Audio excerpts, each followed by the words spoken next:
আসসালামু আলাইকুম, সবাই কেমন আছেন? সবাইকে সর্ববরাতের শুভেচ্ছা।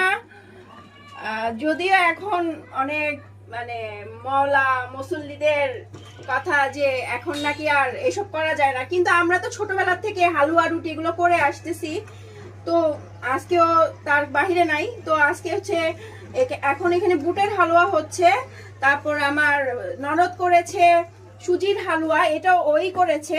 আমি একটু নাড়াচাড়া দিচ্ছি, আমি নাড়া না দিলে আসলে মজা হয় না, তো তাই আর কি নাড়া দিচ্ছি। আর হলো গাজরের হালুয়া।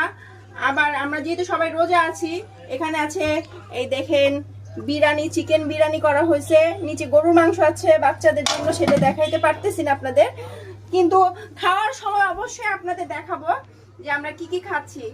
সবাইকে দাওয়াত। এখন ঢাকায় আছি, খুব শীঘ্রই আবার নাটোরে চলে আসবো। যারা আমার নাটোরের ফলোয়ার আছেন অবশ্যই জানাবেন আপনারা কে কি রান্না করছেন বাসায়, ঠিক আছে? Thank you so much, take care, bye by.